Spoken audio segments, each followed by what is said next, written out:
எனக்கு மிகவும் அன்பான ஆண்டவருடைய பிள்ளைகளே, ஆண்டவர் இயேசு கிறிஸ்துவின் நாமத்தில் நான் உங்களுக்கு வாழ்த்துதல் சொல்லிக் கொள்கிறேன். இந்த வாரமும் சகோதரன் பாலாவும் அவர் மனைவி பாலின், அவர்களுடைய 2 பிள்ளைகள் அபிஷேக், கருண் ஆகிய 4 பேருமே சிங்கப்பூரிலே மருத்துவமனையில் இருக்கிறார்கள். ஆண்டவருடைய பெரிதான கிருபையினாலே சுகமாக இருக்கிறார்கள். இன்னும் சில தினங்கள் கூட அவர்கள் மருத்துவமனையில் இருக்க வேண்டியது வரும். அவர்களுக்காக நீங்கள் ஜெபித்து கொள்ள உங்களை அன்போடு கேட்டுக்கொள்கிறேன். கிறிஸ்தவ சகோதரத்துவம் என்கிற தலைப்பிலே நாம் பார்த்து கொண்டு வருகிறோம். சென்ற வாரம் ஒருவரை ஒருவர் தேற்றுங்கள் என்பதை பற்றி பார்த்தோம். இன்றைக்கு ஒருவருக்கு ஒருவர் கீழ்ப்படியுங்கள் என்பதை பற்றி பார்க்க போகிறோம். கீழ்ப்படிதல் என்பதை புதிய ஏற்பாட்டிலே பயன்படுத்தும் போது அதற்கு 2 பதங்கள் அடிக்கடி பயன்படுத்தப்படுகின்றன ஆங்கிலத்திலே. ஒன்று சப்மிஷன், இன்னொன்று ஒபே. மனைவிகளே, உங்கள் சொந்த புருஷருக்கு கீழ்ப்படியுங்கள் என்று பவுல் சொல்லும்போது சப்மிட் என்கிற வார்த்தையை பயன்படுத்துகிறார். பிள்ளைகளே, உங்கள் பெற்றோருக்கு கீழ்ப்படியுங்கள் என்று சொல்லும்போது ஒபே என்கிற வார்த்தையை பயன்படுத்துகிறார். தமிழிலே இவை 2ற்கும் ஒரே வார்த்தை பயன்படுத்தப்பட்டிருந்தாலும் 2ற்கும் பெரிய வித்தியாசம் இருக்கிறது. பிள்ளைகளுக்கு சொல்லும்போது எது சொன்னாலும் கீழ்ப்படியுங்கள், ஒபே விதவுட் கொஸ்டின் என்பதுதான் அதன் சாராம்சம். ஆனால் வேறு சூழ்நிலைகளில் அது பயன்படுத்தப்படும் போது, குறிப்பாக மனைவியை பற்றி சொல்லும்போது அதற்கு ஆங்கிலத்திலே சப்மிட் என்கிற வார்த்தை பயன்படுத்தப்பட்டிருக்கிறது. அப்படி என்றால் கட்டுப்பட்டு இரு என்பதாகும். கட்டுப்பட்டு இருத்தல். ஆக ஒருவருக்கொருவர் கீழ்ப்படியுங்கள் என்று இங்கே சொல்லப்பட்டிருப்பதற்கு அர்த்தம் ஒருவருக்கொருவர் கட்டுப்பட்டு இருங்கள் என்பதாகும். எபேசியர் 5வது அதிகாரத்தின் 21வது வசனத்திலே தெய்வ பயத்தோடே ஒருவருக்கொருவர் கீழ்ப்படியுங்கள், இல்லை என்றால் கட்டுப்பட்டு இருங்கள். Submit yourselves one to another in the fear of God. எப்படி நாம் ஒருவருக்கொருவர் கட்டுப்பட வேண்டும்? ஏதோ ஒரு இராணுவ தளபதிக்கு கட்டுப்படுவது போல அல்ல. இல்லை என்றால் யாரிடத்திலோ அடிமை வேலை பார்க்கிறோம், நமக்கு அங்கு பேச்சுரிமை கூட கிடையாது, அங்கே சொல்லப்படுகிற எல்லாவற்றுக்கும் கட்டுப்பட்டு இருக்கிறோம் என்பது போல அல்ல. தெய்வ பயத்துக்குள்ளே, in the fear of God, தெய்வ பயம் என்கிற அந்த வட்டத்துக்கு உள்ளே நீங்கள் ஒருவருக்கொருவர் கட்டுப்பட்டு இருங்கள் என்று சொல்லுகிறார். ஆக இங்கு தேவனும் தெய்வ பயமும் தான் மையத்தில் இருக்கிறது. அதற்கு உள்ளேதான் நாம் ஒருவருக்கொருவர் கட்டுப்பட்டு இருக்கிறவர்களாக இருக்கிறோம். யாக்கோபு 4வது அதிகாரம் 7வது வசனத்திலே தேவனுக்கு கீழ்ப்படிய வேண்டும் என்று சொல்லப்பட்டிருக்கிறது. ரோமர் 10வது அதிகாரத்தின் 3வது வசனத்திலே தேவ நீதிக்கு கீழ்ப்படிய வேண்டும் என்று சொல்லப்பட்டிருக்கிறது. அதாவது கட்டுப்பட்டிருக்க வேண்டும், தேவனுக்கு கட்டுப்பட்டிருக்க வேண்டும், தேவ நீதிக்கு கட்டுப்பட்டிருக்க வேண்டும். மத்தேயு 12வது அதிகாரத்தின் 25வது வசனத்திலே இயேசு ஒரு முக்கியமான உண்மையை சொல்கிறார். என்ன? தனக்குத்தானே விரோதமாய் பிரிந்திருக்கிற எந்த ராஜ்யமும் பாழாய்ப்போகும், எந்த பட்டணமும் எந்த வீடும் நிலைநிற்க மாட்டாது. அது ஒரு ராஜ்யமாயிருக்கலாம், அது ஒரு பட்டணமாயிருக்கலாம், இல்லை என்றால் ஒரு வீடாக இருக்கலாம். இல்லை என்றால் ஒரு ஸ்தாபனமாக இருக்கலாம், சபையாக கூட இருக்கலாம். எந்த ஒரு அமைப்பாக இருந்தாலும் தனக்குத்தானே விரோதமாய் பிரிந்திருந்ததென்றால் அது பாழாய் போகும் என்று இயேசு தன்னுடைய சொந்த வாயினாலே சொல்லியிருக்கிறார். அதாவது அந்த ராஜ்யத்திலே, அந்த பட்டணத்திலே, அந்த வீட்டிலே இருக்கிற அனைவரும் கட்டுப்பட்டு இருக்கிறவர்களாக இருந்தால்தான் அது தழைக்கும், இல்லை என்றால் பாழாய் போய்விடும் என்று சொல்லுகிறார். 6 காரியங்களிலே நாம் ஒருவருக்கொருவர் கட்டுப்பட வேண்டும் என்று சொல்லுகிறார். முதலாவது, குடும்பத்தில் நாம் ஒருவருக்கொருவர் கட்டுப்பட்டவர்களாக இருக்க வேண்டும். குடும்பம் என்று சொன்னால் ஏதோ உலக மனிதர்கள் எல்லாருடைய குடும்பத்தை பற்றியும் சொல்லவில்லை. கர்த்தருடைய பிள்ளைகளாக இருக்கிறவர்கள், விசுவாச குடும்பத்தார், அவர்களுடைய சொந்த குடும்பத்திற்குள்ளே கட்டுப்பாட்டோடு வாழ வேண்டும். எபேசியர் 5வது அதிகாரத்தின் 22வது வசனத்திலே சொல்லுகிறார், மனைவி கணவனுக்கு கட்டுப்பட்டு இருக்க வேண்டும். என்னென்ன காரியத்தில் மனைவி கட்டுப்பட்டு இருக்க வேண்டும்?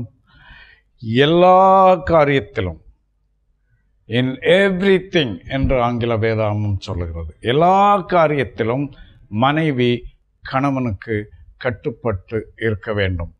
இது நமக்கு கொஞ்சம் புதிரான ஒரு காரியமாக இருக்கிறது.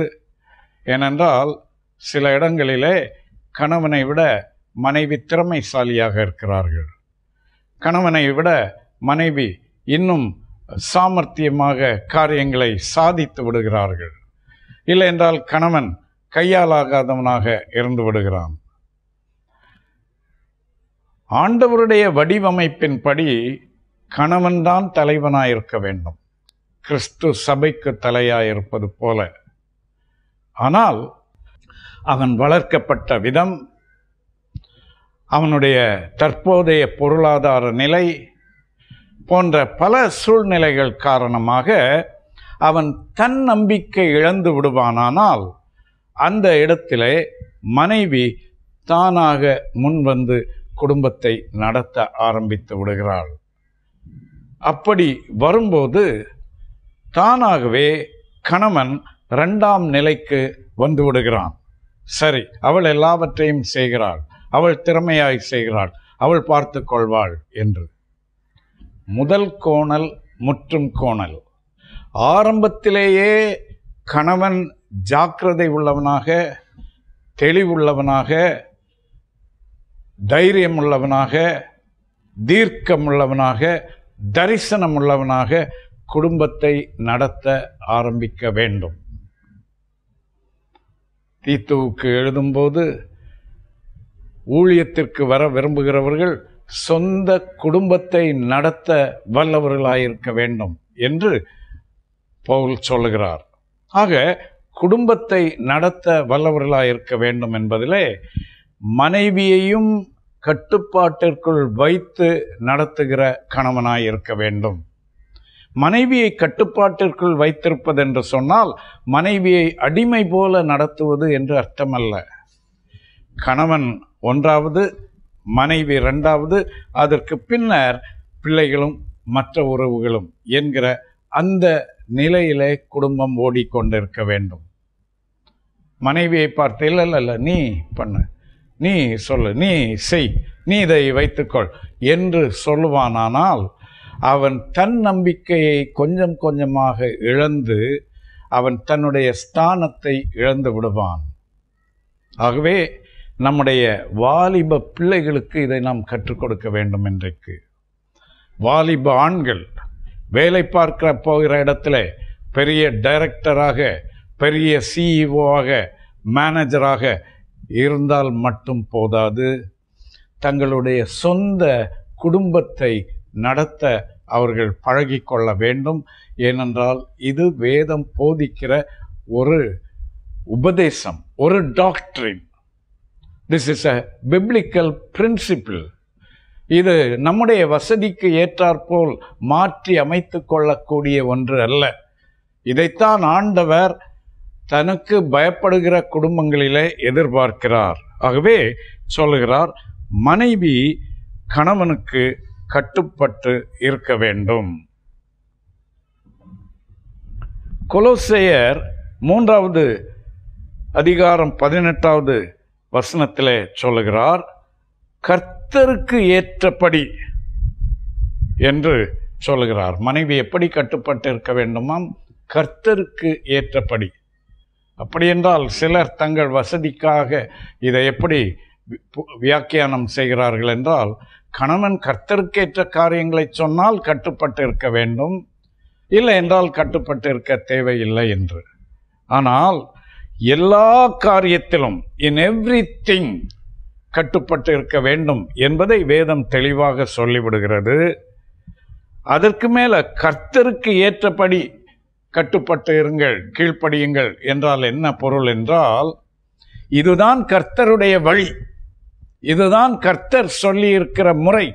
ஆகவே அந்த முறைமையின்படியே நீங்கள் கணவனுக்கு கட்டுப்பட்டு இருங்கள் என்று சொல்கிறார்.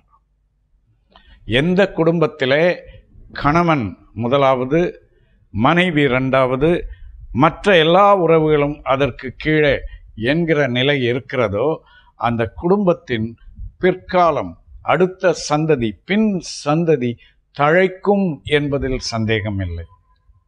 ஆனால் கணவன் மனைவியிடத்தில் எல்லா பொறுப்புகளையும் ஒப்படைத்துவிட்டு அவர் ஈசி சேரில் சாய்ந்து உட்கார்ந்து டெலிவிஷன் பார்த்து கொண்டே இருக்கிற ஒரு பேர் வழியாக மாறிவிட்டார் என்றால், ஆரம்பத்திலே எல்லாம் லகுவாக இருப்பது போல இருக்கலாம், எல்லாம் நன்றாக இருப்பது போல இருக்கலாம். ஆனால் பிள்ளைகள் அதற்கு பிறகு தகப்பனுக்கு கீழ்ப்படிய மாட்டார்கள். அவர்கள் கீழ்ப்படியாமல் இருப்பது மட்டுமல்ல, அவர்களுடைய பிள்ளைகளும் அவர்களுக்கு கீழ்ப்படிய மாட்டார்கள். ஆக வரப்போகிற சந்ததி அனைத்தையுமே அது பாதிக்கப் போகிறது. தேவபக்தி உள்ள ஒரு சந்ததி உருவாக வேண்டும் என்றால் ஒவ்வொருவரும் அவரவருக்கு ஆண்டவர் கொடுத்திருக்கிற ஸ்தானத்திலே ஆண்டவருக்கு பயந்து செயல்பட வேண்டும். ஆண் ஆதிக்கத்தை பற்றி நான் இங்கே சொல்லவில்லை, ஆண்டவருடைய அமைப்பை பற்றி சொல்லிக் கொண்டிருக்கிறேன். ஆண்களுக்கு 1ஆம் ஸ்தானத்தில் இருப்பது ஒன்றும் லகுவான காரியம் கிடையாது. அது ஒரு பெரிய பொறுப்பு. அதிலே பல சிரமங்கள் உண்டு, பல சவால்கள் உண்டு. அந்த சவால்களுக்கு பயந்து வேறு யாரிடத்திலாவது பொறுப்பை தூக்கி கொடுத்து விடக்கூடாது. அவர்கள் அதிலே ஆண்டவருடைய உதவியை பெற்று பொறுப்போடு நடந்து கொள்ள வேண்டும். ஆக குடும்பத்தில் கணவனுக்கு மனைவி கட்டுப்பட்டு இருக்க வேண்டும். எபேசியர் 6வது அதிகாரம் 1 முதல் 3 வரை உள்ள வசனங்களிலே பிள்ளைகளுக்கு சொல்லுகிறார், பிள்ளைகளே நீங்கள் பெற்றோருக்கு கீழ்ப்படியுங்கள் என்று சொல்லுகிறார். இதுவும் ஆண்டவர் ஏற்படுத்தி இருக்கிற ஒரு ஒழுங்கு. இதற்கு நாம் கட்டுப்பட்டு தான் இருக்க வேண்டும். ஆக இந்த கட்டுப்பட்டு வாழுதல், ஒருவருக்கொருவர் கட்டுப்பட்டு வாழுதல் என்பதிலே குடும்பத்திலே இது எவ்வளவு முக்கியம் என்பதை பார்த்தோம். இரண்டாவதாக வேலையிலே இது முக்கியம். நாம் வேலை பார்க்கிற இடத்திலே, அந்த நாட்களிலே புதிய ஏற்பாடு எழுதப்பட்ட காலத்திலே அடிமைகள் இருந்தார்கள், எஜமான்களுக்கு கீழே அடிமைகள் இருந்தார்கள். எபேசியர் 6வது அதிகாரத்தின் 5வது வசனம், எஜமான்களுக்கு வேலைக்காரர் கீழ்ப்படிய வேண்டும் என்று சொல்லப்பட்டிருக்கிறது. இது ஒரு பொது மறை அல்ல, பொதுவான ஒரு போதனை அல்ல. விசுவாசிகளாக இருக்கிற எஜமான்களுக்கு விசுவாசிகளாக இருக்கிற அடிமைகள் கீழ்ப்படிதலை விட்டுவிடக்கூடாது. இப்போதான் நான் கர்த்தருக்குள் வந்து விட்டேனே, கர்த்தருக்குள் அடிமை என்றும் சுயாதீனம் என்றும் இல்லையே, பின்ன ஏன் நான் கீழ்ப்படிய வேண்டும் என்று கேட்கக்கூடாது. மாறாக முன்பை விட அதிகமாக எஜமானை கனம் பண்ணி அவருக்கு கீழ்ப்படுகிற ஒரு தேவ பிள்ளையாக அடிமை செயல்பட வேண்டும் என்பது இங்கே சொல்லப்பட்டிருக்கிறது. கொலோசையர் 3வது அதிகாரத்தின் 22வது வசனம், தீத்து 2வது அதிகாரத்தின் 10வது வசனம், 1 பேதுரு 2:18 ஆகிய பகுதிகளிலும் இதை நாம் பார்க்கிறோம். அதன் பொருள் என்னவென்றால், ஒரு விசுவாசி அவனுக்கு மேலதிகாரி விசுவாசியாக இருக்கிறார் என்பதனாலே அவரிடத்திலே ரொம்ப உரிமை எடுத்துக்கொள்ளக்கூடாது. அவருக்கு கொடுக்க வேண்டிய ஸ்தானத்தை கொடுக்க வேண்டும், அவருக்கு கொடுக்க வேண்டிய கனத்தை கொடுக்க வேண்டும். அவர் விசுவாசியாக இல்லாத பட்சத்திலும் நான் இப்போது ஒரு சுதந்திரவாளி என்பதனாலே ஒரு கர்வத்தோடு அகந்தையோடு வாழக்கூடாது. நான் இங்கே வேலைக்காரனாக இருக்கிறேன், எனக்கு மேல் நியமிக்கப்பட்ட அதிகாரிகள் இருக்கிறார்கள், எல்லா அதிகாரமும் தேவனிடத்திலிருந்து வருகிறது. ஆகவே அதிகாரத்தை கனம் பண்ணுவது தேவன் என்னிடத்தில் எதிர்பார்க்கிற ஒரு காரியம்.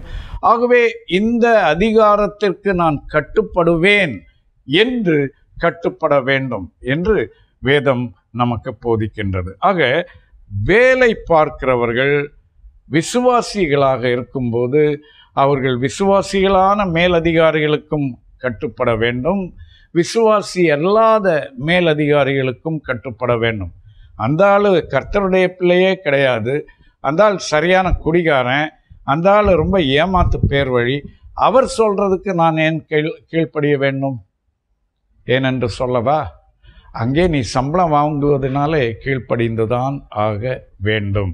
இதைத்தான் வேதம் போதிக்கின்றது. மூன்றாவதாக நாம் எங்கே கட்டுப்பட வேண்டும் என்றால் அரசாங்கத்தில் கட்டுப்பட வேண்டும். குடும்பத்தில் நாம் கட்டுப்பட்டு வாழ வேண்டும், வேலையிலே கட்டுப்பட்டு வாழ வேண்டும், மூன்றாவதாக அரசாங்கத்திலே கட்டுப்பட்டு வாழ வேண்டும். ரோமர் 13வது அதிகாரத்தின் 1வது வசனம் இவ்விதமாக சொல்லுகிறது, மேலான அதிகாரம் உள்ளவர்களுக்கு எந்த மனுஷனும் கீழ்ப்படிய கடவன். அதே 13வது அதிகாரத்தின் 5வது வசனம் சொல்லுகிறது, நீங்கள் கோபாக்கினை நிமித்தம் மாத்திரமல்ல மனசாட்சி நிமித்தமும் கீழ்ப்படிய வேண்டும். இதிலே நாம் கவனிக்க வேண்டிய ஒரு சத்தியம் இருக்கிறது. என்னவென்றால், இது எழுதப்படுவது எல்லா மனுஷருக்கும் என்றல்ல, விசுவாசிகளுக்கு எழுதப்படுகிறது. விசுவாசிகள் அரசாங்கத்திடத்தில் எப்படி நடந்து கொள்ள வேண்டும் என்பதை பற்றி பவுல் இங்கே கோடிட்டு காண்பிக்கிறார். அதை கோடிட்டு காண்பிப்பதற்கு முன்னுரையாக 1வது வசனத்தில் சொல்கிறார், மேலான அதிகாரம் உள்ளவர்களுக்கு எந்த மனுஷனும் கீழ்ப்படிய கடவன். அவன் விசுவாசியோ அவன் அவிசுவாசியோ, அவன் கர்த்தருடைய பிள்ளையோ அவன் புறஜாதியானோ, எவனாய் இருந்தாலும் மேலே அதிகாரத்தில் இருக்கிறவர்களுக்கு கீழ்ப்படிய வேண்டும் என்பது ஒரு பொதுவான போதனை. வேதம் சொல்லித்தான் அது தெரிந்திருக்க வேண்டும் என்று இல்லை. ஆகவே விசுவாசியாகிய நீ விசுவாசியாக இல்லாமல் இருந்தால் கூட மேலதிகாரிக்கு கீழ்ப்பட்டிருக்க வேண்டும். எந்த மனுஷனும் என்று சொல்லப்படும் போது all people, let every soul என்று சொல்லுகிறார். லெட் எவ்ரி சோல் என்றால் உலகத்திலே உள்ள எல்லா மனிதர்களும் அதிகாரத்திற்கு கட்டுப்பட வேண்டும் என்று முன்னுரையாக சொல்லுகிறார். சொல்லிவிட்டு தான் 5வது வசனத்திற்கு வரும்போது சொல்கிறார், நீங்கள் எல்லா மனுஷரும் கீழ்ப்படிய வேண்டும், அதிலும் குறிப்பாக நீங்கள் என்றால் யார்? விசுவாசிகளாகிய நீங்கள். உங்கள் மேல் அதிகாரம் செலுத்துகிறவர்கள் அவர்கள் விசுவாசிகளாக இல்லாமல் இருக்கலாம், அவர்கள் புறஜாதியாராக இருக்கலாம், கிரேக்கராக இருக்கலாம், ரோமராக இருக்கலாம், யாராக இருந்தாலும் சரி, எல்லாரும் அவர்களுக்கு கீழ்ப்படிய வேண்டும் என்கிற அந்த வளையத்திற்குள்ளே நீங்கள் வருகிறபடினாலே விசுவாசிகளாயிருக்கிற நீங்களும் அவர்களுக்கு கீழ்ப்படிந்தே ஆக வேண்டும். நீங்கள் விசுவாசிகளாயிருப்பதினால் உங்களுக்கு விதி விலக்கு இல்லை என்று சொல்லுகிறார். அதற்கு 2 காரணம் சொல்லுகிறார். ஒன்று, கோபாக்கினை நிமித்தம். அப்படி என்றால் என்ன? சட்டத்திற்கு கீழ்ப்படியவில்லை என்றால் தண்டனை கிடைத்துவிடும். அது நிமித்தம் நீங்கள் கீழ்ப்படிய வேண்டும். அது மாத்திரமல்ல, அது எல்லாரும் செய்வார்கள். ஆனால் நீங்கள் விசுவாசிகளாக இருக்கிறபடினாலே உங்களுக்கென்று கர்த்தர் ஒரு கூர்மையான மனசாட்சியை கொடுத்திருக்கிறார். உங்கள் மனசாட்சிக்கு தெரியும் இதுதான் நியாயம் என்று. ஆகவே நீங்கள் கோபாக்கினை நிமித்தம் மாத்திரமல்ல, மனசாட்சி நிமித்தமும் மேலான அதிகாரம் உள்ளவர்களுக்கு கீழ்ப்படிய வேண்டும் என்கிறார்.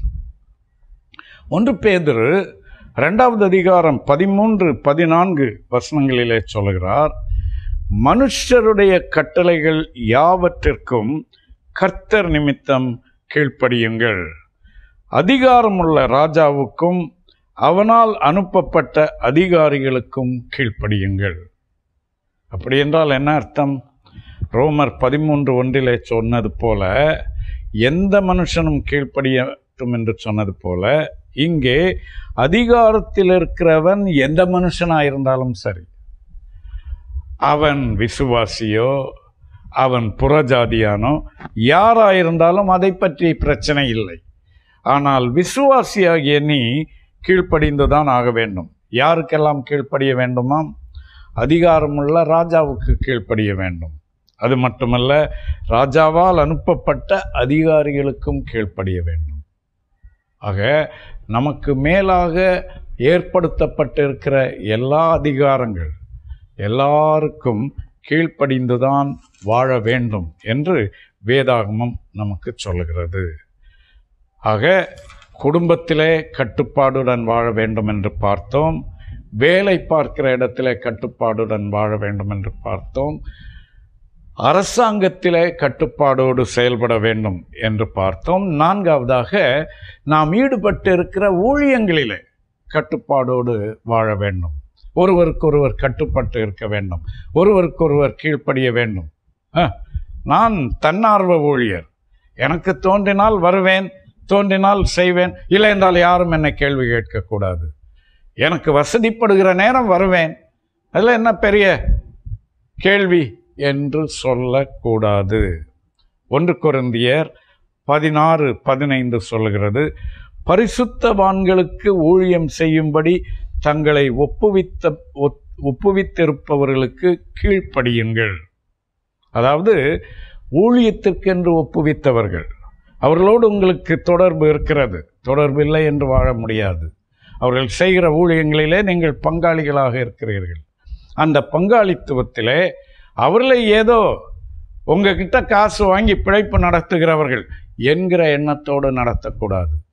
அவர்கள் தேவனிடத்தில் கட்டளை பெற்று தேவனுடைய சித்தத்தை நிறைவேற்றும்படி ஊழியம் செய்து கொண்டிருக்கிறார்கள். நீங்கள் என்ன செய்ய வேண்டுமாம்?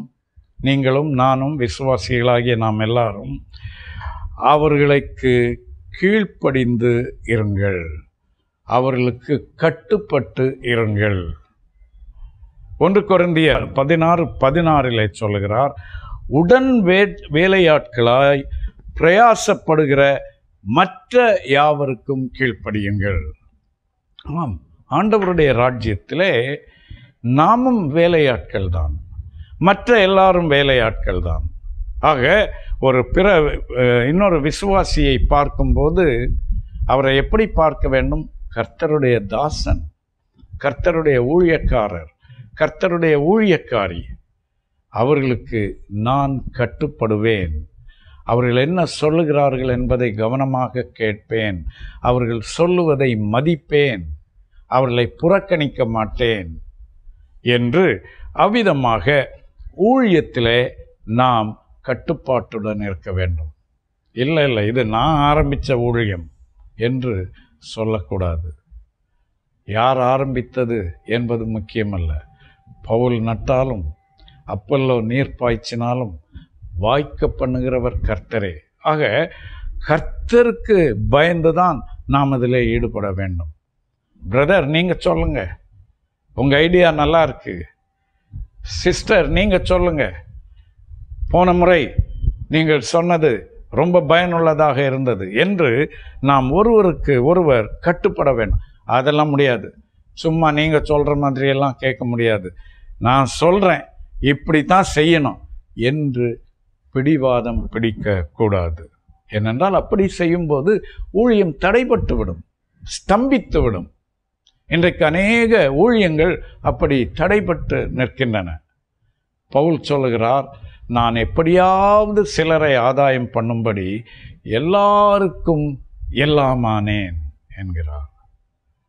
எப்படியாவது சிலரை ஆதாயம் பண்ண வேண்டும். அதற்காக நான் என்னுடைய அந்தஸ்தை பார்ப்பதில்லை, எதையும் பார்ப்பதில்லை. மற்றவர்களுக்கு கட்டுப்பட ஆயத்தமாய் இருக்கிறேன் என்று சொல்கிறார். ஆக என்ன பார்த்தோம்? குடும்பத்திலே கட்டுப்பாட்டுடன் வாழ வேண்டும், வேலையில் கட்டுப்பட்டு வாழ வேண்டும், அரசாங்கத்திற்கு கட்டுப்பட்டு வாழ வேண்டும், ஊழியத்தில் ஒருவருக்கு ஒருவர் கட்டுப்பட்டு வாழ வேண்டும், ஐந்தாவதாக சபையிலே கட்டுப்பட்டு வாழ வேண்டும். எபிரேயர் 13வது அதிகாரத்தின் 17வது வசனம் சொல்லுகிறது, உங்களை நடத்துகிறவர்கள் உங்கள் ஆத்துமாக்களுக்காக உத்தரவாதம் பண்ணுகிறவர்களாய் விழித்திருக்கிறவர்களானபடியால் அவர்கள் துக்கத்தோடே அல்ல சந்தோஷத்தோடே அதை செய்யும்படி அவர்களுக்கு கீழ்ப்படிந்து அடங்குங்கள். கட்டுப்பாடோடு இருங்கள் என்கிறார். அவர்கள் துக்கத்தோடே அப்படி செய்தால் அது உங்களுக்கு பிரயோஜனமாய் இருக்க மாட்டாதே. நீங்கள் போகிற சபை, அங்கே உங்களை நடத்துகிற போதகர், மற்ற தலைவர்கள், அவர்களை நீங்கள் துக்கப்படுத்துவீர்கள் என்றால் அதனால் உங்களுக்கு பிரயோஜனம் இருக்காது. இதை நாம் மறந்துவிடவே கூடாது. சில நேரங்களிலே நமக்கு எப்போ பார்த்தாலும் குறை சொல்லுவதே வழக்கமாகிவிட்டது. போதகரை பற்றி குறை, அவருடைய செய்தியை பற்றி குறை, அவருடைய குடும்பத்தை பற்றி குறை, அவருடைய காரை பற்றி குறை, அவருடைய ட்ரெஸ்ஸை பற்றி குறை, எல்லாமே குறை என்றால் அவரை கனம் பண்ண வேண்டும், அவருக்கு கட்டுப்பட வேண்டும். ஆக அவ்விதமாக உங்களை நடத்துகிறவர்கள் அவர்களுக்கு கீழ்ப்படிந்து அடங்குங்கள் என்று சொல்லப்பட்டிருக்கிறது. கட்டுப்படுங்கள். சில இடங்களிலே தலைமை பொறுப்பில் இருக்கிறவர்களுக்கு சபையில் உள்ள சிலரை பார்த்தாலே நடுக்கமாக இருக்கிறது. அந்த குறிப்பிட்ட ஒரு சபை அங்கத்தினர் நிமித்தம் இவருடைய செயல்பாடுகள் எல்லாம் கட்டுப்படுத்தப்பட்டு விடுகின்றன. இவருக்கு தைரியமாய் பிரசங்கம் பண்ண வர மாட்டேன் என்கிறது. பிரசங்கத்திற்கு போய் நிற்கிறார். முன் வரிசையில் இருக்கிற அந்த ஒரு விசுவாசி, எப்பவுமே குறை சொல்லுகிற, கேள்வி கேட்கிற, தப்பு கண்டுபிடிக்கிற அந்த விசுவாசியை பார்த்த உடனே இவருடைய செய்தியெல்லாம் மறந்து போய் விடுகிறது. அன்பான சகோதரனே, சகோதரியே, ஆண்டவர் உன்னிடத்தில் கணக்கு கேட்பார். இடித்து போட அல்ல, ஊன்ற கட்டும்படியே உனக்கு ஆண்டவர் அதிகாரம் கொடுத்திருக்கிறார். உன்னுடைய போதகர், உன்னுடைய ஊழியக்காரர், உன்னுடைய சபை மூப்பர்கள், அவர்களை ஊன்ற கட்டுகிறாயா? அவர்களை உற்சாகப்படுத்தி பேசியிருக்கிறாயா? ஃபோனில் அவர்களை அழைத்து, ஐயா, நீங்கள் சொன்ன வார்த்தைகள் ரொம்ப பிரயோஜனமாக இருந்தது, அதை நான் கடைபிடிக்கிறேன் என்று சொன்னதுண்டா? உங்கள் ஜெபத்துக்காக நன்றி ஐயா என்று சொன்னதுண்டா? ஐயா, உங்கள் மீது எனக்கு ரொம்ப மரியாதை இருக்கிறது, உங்கள் வீட்டிற்கு நான் ஒரு கூடை நிறைய பழங்களை வாங்கி வரப்போகிறேன் என்று சொன்னது உண்டா?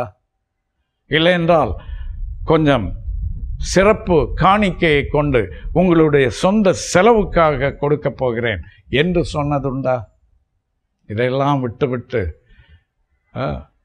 நம்ம பாஸ்டரே சரி கிடையாது, நம்ம சபையே இப்படி தான், அந்த சபையை பாருங்கள், இந்த சபையை பாருங்கள் என்று சொல்லி கொண்டிருந்தால் அந்த சபை வளர முடியாது. ஆகவே கிறிஸ்தவ சகோதரத்துவத்திலே கட்டுப்பாட்டுடன் வாழ்தல் என்பது மிக முக்கியமானது. கடைசியாக, ஆறாவதாக, பெரியோருக்கு கட்டுப்பட்டு வாழுங்கள். குடும்பத்திலே கட்டுப்பாட்டோடு வாழுங்கள், வேலை பார்க்கிற இடத்திலே கட்டுப்பாட்டோடு வாழுங்கள். அரசாங்கத்திடத்திலே கட்டுப்பாடோடு வாழுங்கள். ஊழியத்திலே கட்டுப்பாடோடு வாழுங்கள். சபையிலே கட்டுப்பாடோடு வாழுங்கள்.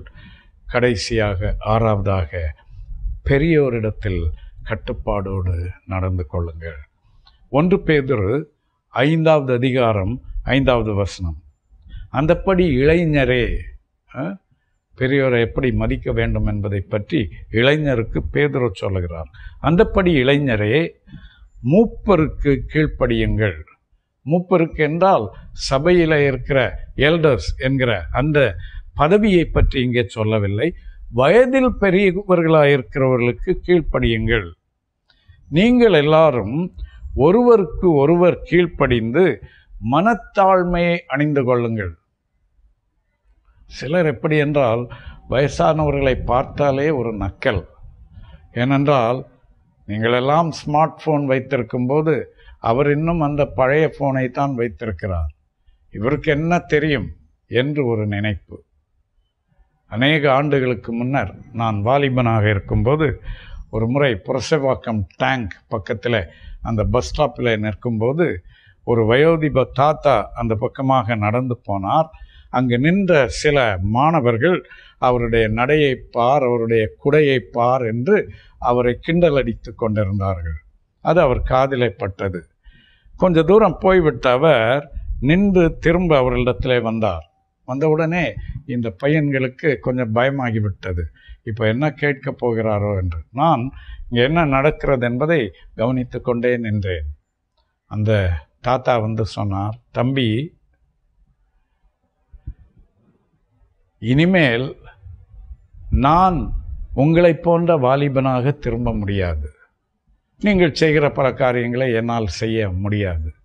ஆனால் ஒன்றை நினைவில் வைத்துக் கொள்ளுங்கள், ஒரு நாள் நீங்கள் என்னை போல் ஆவீர்கள். இதை ஞாபகத்தில் வைத்துக் கொள்ளுங்கள் என்று சொல்லிவிட்டு நடையை கட்டிவிட்டார். அந்த மாணவர்களுக்கு அது புரிந்ததோ அதை ஏற்றுக்கொண்டார்களோ எனக்கு தெரியவில்லை. ஆனால் அந்த வார்த்தைகள் என்னிலே ஆழமாக பதிந்து விட்டன. உடனே கிரியை செய்ய ஆரம்பித்து விட்டன. எவ்வளவு சத்தியம்! பெரியவர்களிடமிருந்து நாம் கற்றுக்கொள்ள வேண்டியவை எவ்வளவு இருக்கின்றன. இளமை திரும்பாது. ஆனால் நாம் அவர்கள் இருக்கிற நிலையை நோக்கித்தானே ஓடிக்கொண்டிருக்கிறோம் என்று அன்றிலிருந்து பெரியவர்கள் மீது எனக்கு ஒரு விசேஷித்த மதிப்பு, கனம். வாலிபனாக இருக்கும்போதே வயோதிபர்களாக வேலை ஓய்வு பெற்று வீட்டில் இருக்கிறவர்களை சந்திக்க செல்லுவேன். ஒரு ரிட்டையர்ட் பிரின்சிபால், அவரை பார்க்க போய்விட்டேன் என்றால் அவருக்கு அவ்வளவு சந்தோஷம். அநேக காரியங்களை பகிர்ந்து கொள்வார். குடும்பத்திலே உள்ள ரொம்ப இன்டிமேட்டான சில பிரச்சனைகள், அவைகளையும் என்னிடத்தில் பகிர்ந்து கொள்வார். ஒரு 10 நிமிஷத்திற்கு ஒரு முறை கேட்பார், am I wasting your time? உன்னுடைய நேரத்தை நான் வீணடித்து கொண்டிருக்கிறேனா என்று கேட்பார். நான் சொல்லுவேன், இல்லை ஐயா, உங்களோடு நேரம் செலவிட வேண்டும் என்பதற்காகவே வந்திருக்கிறேன் என்று. ஒன்றை உங்களுக்கு சொல்லட்டுமா? அப்படி பெரியவர்களை கனம் பண்ண பழகி கொண்டதன் விளைவாக எனக்கு எவ்வளவோ லாபம் கிடைத்திருக்கிறது. அவர்களிடமிருந்து அநேக விலை உயர்ந்த காரியங்களை நான் கற்றுக்கொண்டிருக்கிறேன். பெரியவர்களை கனம் பண்ண கற்றுக்கொள்ளுங்கள், அவர்களுக்கு அடங்கி இருங்கள். இங்கே பேதுரு சொல்லுகிறார், மனத்தாழ்மையை அணிந்து கொள்ளுங்கள். பெருமை உள்ளவர்களுக்கு தேவன் எதிர்த்து நிற்கிறார், தாழ்மை உள்ளவர்களுக்கோ கிருபை அளிக்கிறார். ஆகையால் ஏற்ற காலத்திலே தேவன் உங்களை உயர்த்தும்படிக்கு அவருடைய பலத்த கைக்குள் அடங்கி இருங்கள். இது நாம் கற்றுக்கொள்ள வேண்டிய முக்கியமான ஒரு காரியம். கடைசியாக ஒரு காரியத்தை சொல்லி முடிக்கிறேன். 1 நாளாகமம் 29வது அதிகாரம் 23, 24வது வசனங்கள் இப்படி சொல்லுகின்றன. சாலமோன் தன் தகப்பனாகிய தாவீதின் ஸ்தானத்திலே கர்த்தருடைய சிங்காசனத்தில் ராஜாவாய் வீற்றிருந்து பாக்கியசாலியாய் இருந்தான். இஸ்ரவேலர் எல்லாரும் அவனுக்கு கீழ்ப்படிந்திருந்தார்கள். அப்படி என்றால் கட்டுப்பட்டு இருந்தார்கள். சகல பிரபுக்களும் பராக்கிரமசாலிகளும் தாவீதினுடைய சகல குமாரரும் கூட சாலமோனுக்கு அடங்கி இருந்தார்கள். பாருங்க என்ன சொல்லுகிறார் சாலமோனை பற்றி. தன் தகப்பனாகிய தாவீதின் ஸ்தானத்திலே வந்தான். தாவீதுக்கு அநேக மகன்கள், அவர்களிலே ஒருவன்தான் ராஜாவாய் தெரிந்தெடுக்கப்பட முடியும். ஆக அந்த ஸ்தானம் சாலமோனுக்கு கொடுக்கப்பட்டது. கொடுக்கப்பட்ட போது என்ன சிங்காசனத்திலே வீற்றிருந்தானாம்? கர்த்தருடைய சிங்காசனத்திலே வீற்றிருந்தான்.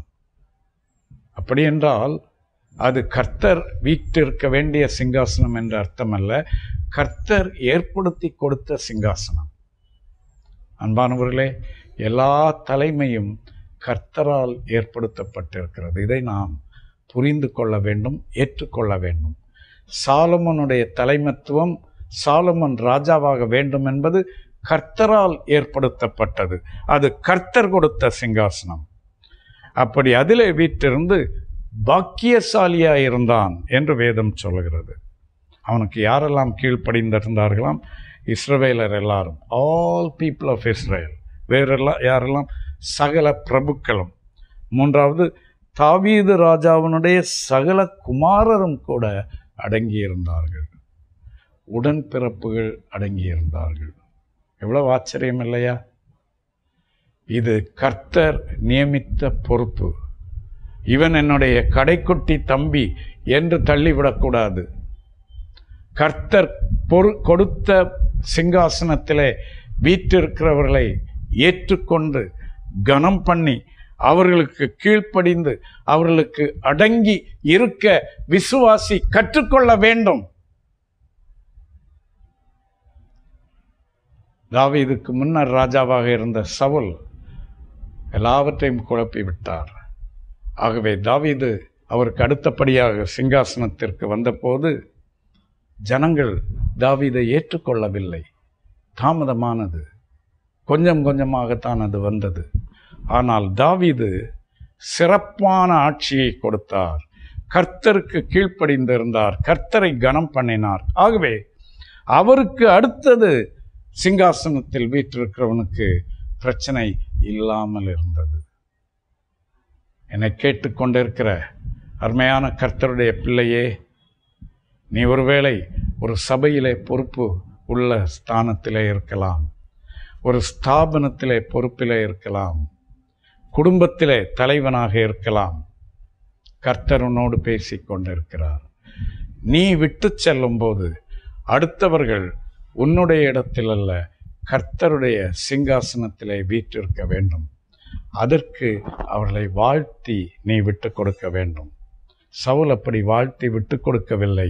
எனவே தாவீதுக்கு அநேக இடைஞ்சல்கள் இருந்தன. ஆனால் தாவீது சாலமோனை வாழ்த்தி விட்டு கொடுத்தார். ஆகவே தாவீதின் பிள்ளைகள் எல்லாம் சாலமோனை ஏற்றுக்கொண்டார்கள் ராஜாவாக. இஸ்ரவேல் ஜனங்களெல்லாம் ஏற்றுக்கொண்டார்கள். இஸ்ரவேலின் அதிகாரிகள் எல்லாம் ஏற்றுக்கொண்டார்கள். ஆக தலைமை பொறுப்பில் இருக்கிறவர்கள் நாம் எப்படி விட்டு செல்கிறோம் என்பது ரொம்ப இன்றி அமையாத ஒன்று. மிக மிக ஜாக்கிரதையாக இருக்க வேண்டும். பவுல் சொல்கிறார் அல்லவா, ஓட்டத்தை முடித்தேன், விசுவாசத்தை காத்து கொண்டேன் என்று. அவ்விதமாக தாவீதைப் போல இருக்க வேண்டும், சவுலைப் போல அல்ல.